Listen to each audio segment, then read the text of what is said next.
Selamat datang kembali di Sang Pembelajar Channel. Pada video kali ini, saya akan mengupas mengenai suatu pemikiran atau filsafat, yakni filsafat eksistensialisme Jean-Paul Sartre dan relevansinya sebagai alternatif pembentukan karakter generasi muda. Sebagai awalan, saya akan memulai dengan sebuah cerita. Alkisah pada suatu hari, terdapat seorang laki-laki bernama Darwis dan bersama dengan anak laki-lakinya, di mana mereka pada saat itu sedang membeli seekor keledai dari pasar. Nah, untuk membuktikan bahwa keledai tersebut benar-benar seekor keledai, si Darwis kemudian menyuruh anak laki-lakinya untuk menunggangi si keledai tersebut, dan Darwis yang memegangi talinya. Lalu apa yang terjadi kemudian?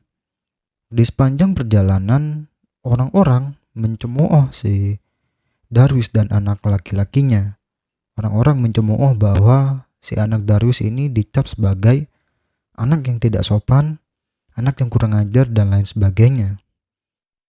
Tidak tahan dengan cemoohan tersebut, kemudian Darwis segera menyuruh anak laki-lakinya untuk turun, dan bergantian Darwislah yang akan menunggangi keledainya dan si anaknya yang memegang talinya.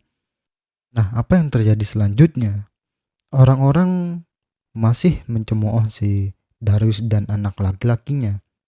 Kali ini orang-orang di sepanjang perjalanan mencemooh bahwa Darwis dicap sebagai seorang ayah yang tidak sayang pada anaknya. Nah, tidak tahan lagi dengan berbagai cemoohan tersebut, kemudian si Darwis dan anaknya bersepakat untuk menuntun saja keledai tersebut dan tidak menaikinya. Lalu apa yang terjadi selanjutnya? Orang-orang kembali mencemooh si Darwis dan anaknya.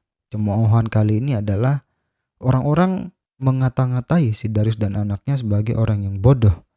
Untuk apa membeli seekor keledai kalau tidak ditunggangi? Dan pada akhirnya si Darwis sampai pada puncak kekesalannya.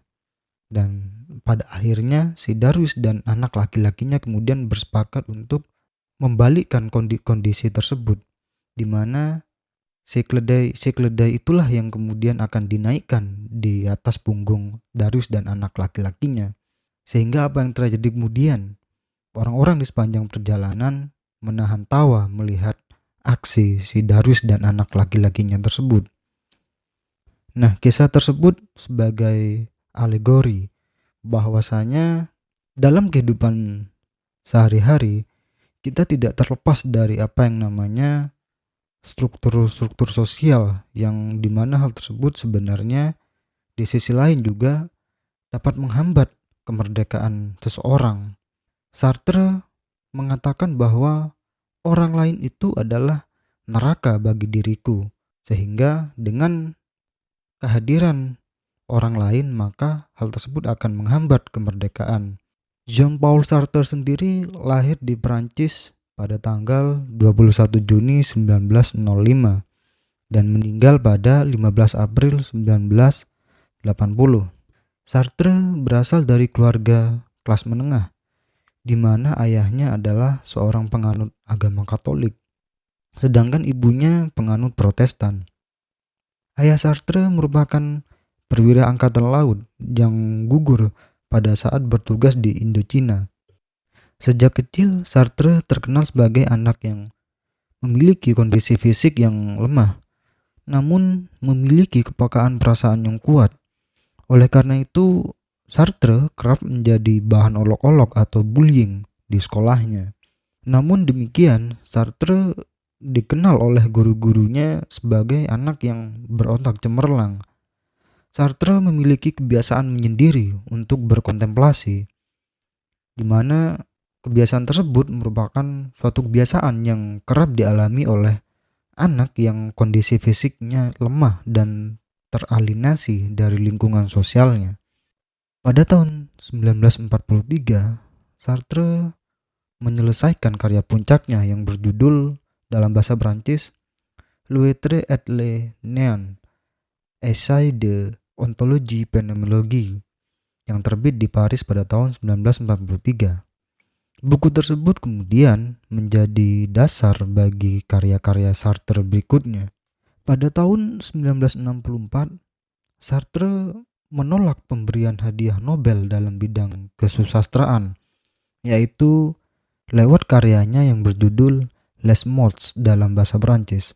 Sartre bahkan mengkritik bahwa Komite Hadiah Nobel telah dipengaruhi oleh pertimbangan-pertimbangan politik, dan dia menekankan penentuan diri sebagai penulis untuk berdiri sendiri atau independen dan tidak berafiliasi dengan institusi.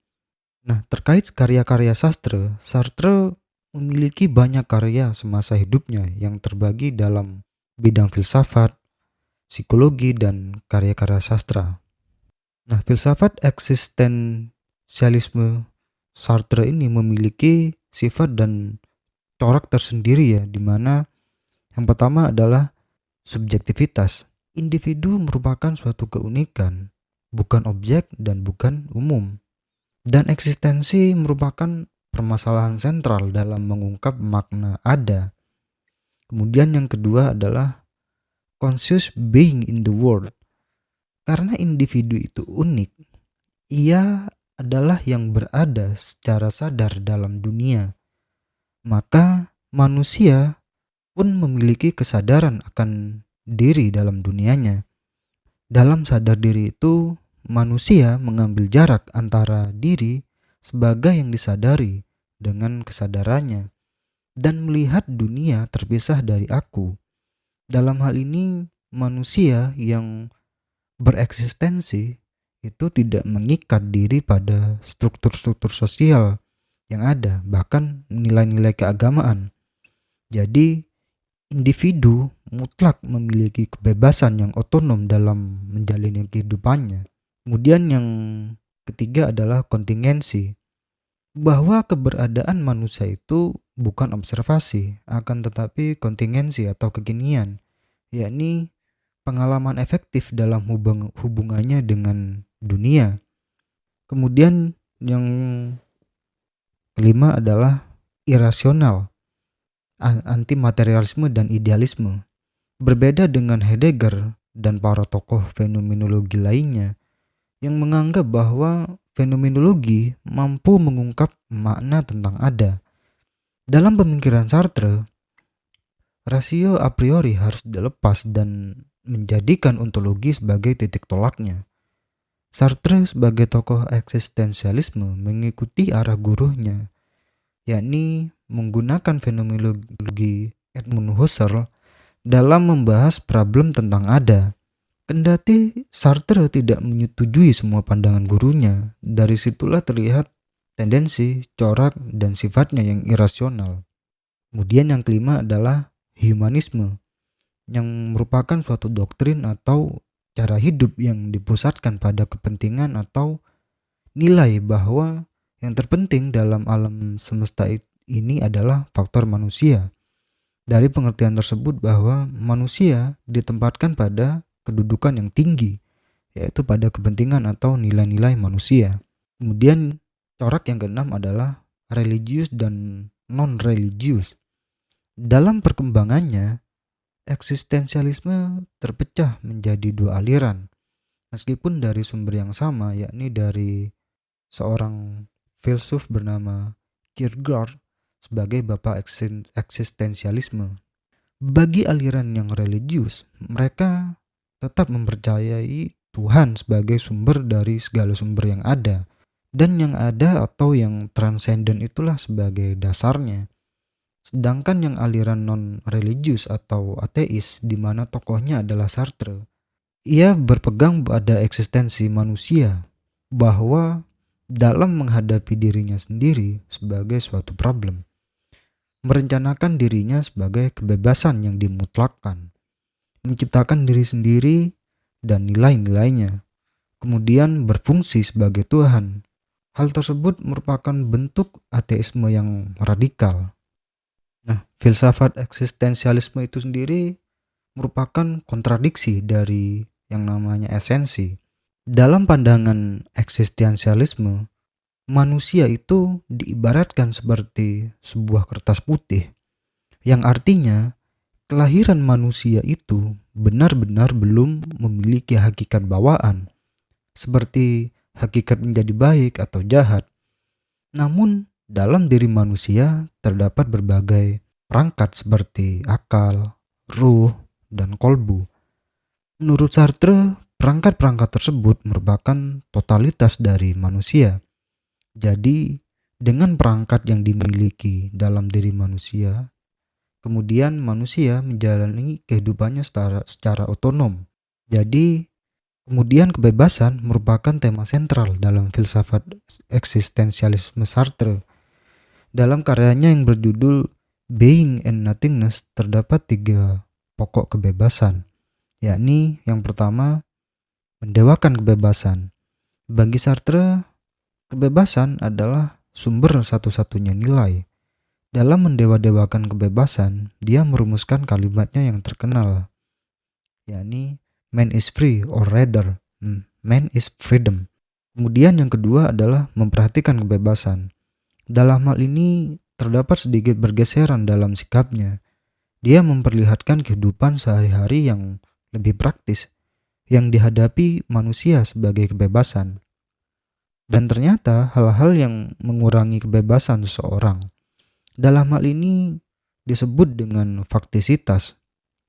Faktisitas menurut Sartre diantaranya adalah adanya orang lain, tempat tinggal, maut, dan lingkungan sosial. Jadi kebebasan tidak selalu terlepas dari kontingensi dan kenyataan. Namun keberadaan faktisitas turut mempengaruhi kebebasan individu itu sendiri. Kemudian yang ketiga adalah mempraktekkan kebebasan. Sartre tidak hanya berhenti di level teori saja, namun ia mempraktekkan apa yang telah direnungkannya. Contoh nyata kebebasan dalam kehidupan Sartre sendiri ialah Sartre tidak menikah, namun ia memiliki pasangan hidup yang notabene pasangan hidupnya adalah mahasiswinya sendiri. Seperti yang kita ketahui, pernikahan merupakan tradisi dari suatu masyarakat maupun nilai-nilai keagamaan. Nah, Sartre sebagai penganut eksistensialisme sejati menolak hal tersebut. Contoh berikutnya adalah Sartre menolak hadiah Nobel pada tahun 1954 dalam bidang kesusastraan. Sartre ingin menjadi penulis yang benar-benar otonom dan tidak dibelenggu kebebasan berpikirnya. Lalu apa yang dapat kita simpulkan dari filsafat eksistensialismenya Sartre? Kendati dikenal sebagai seorang ateis dan konsep kebebasannya yang tidak mengenal batas, namun praktek eksistensi bagi Sartre dalam kehidupannya membuat ia dikenal sebagai seorang pemikir besar. Sartre dalam kehidupannya masih tergolong seorang yang normal terutama terkait orientasi seksualnya. Ia memiliki seorang kekasih yang merupakan mantan mahasiswinya. Kendati tidak menjalani hubungan dalam ikatan pernikahan yang sesungguhnya merupakan hal yang biasa pada masyarakat barat. Filsafat eksistensialisme bagi Sartre telah membentuk karakternya sebagai manusia yang otonom, tidak bisa didikte oleh institusi dan struktur sosial. Dengan menganut eksistensi, seseorang dapat memperoleh kemerdekaan berpikirnya dan ia dapat menjadi dirinya sendiri. Nah, pengaplikasian eksistensialisme kepada generasi muda akan membebaskan generasi muda dari sikap mental membebek yang justru menjerumuskan generasi muda pada jurang krisis jati diri. Seperti yang kerap kita temui dalam fenomena sehari-hari, di mana para generasi muda masih cenderung bingung dalam menatap masa depannya. Sehingga ketika lulus kuliah, jalan amannya adalah dengan menjadi seorang PNS, di mana keinginan tersebut seringkali bukan keinginan sendiri, namun atas dasar dorongan orang tua ataupun latah ikut-ikutan tren begitu. Sehingga Ketika berada dalam situasi kerja yang sebenarnya, kemudian merasakan ketidaknyamanan karena pekerjaan yang dijalani tersebut tidak sesuai dengan passionnya. Dengan mempelajari filsafat eksistensialisme akan menumbuhkan spirit untuk memiliki pemikiran otonom tanpa harus ikut-ikutan arus mainstream. Dengan demikian, jati diri generasi muda akan menjadi jelas dan tidak lagi dicap sebagai bangsa yang dikenal memiliki sikap membebek atau latah atau suka ikut-ikutan tren. Demikian video kali ini, semoga dapat mencerahkan kita semua. Salam akal sehat.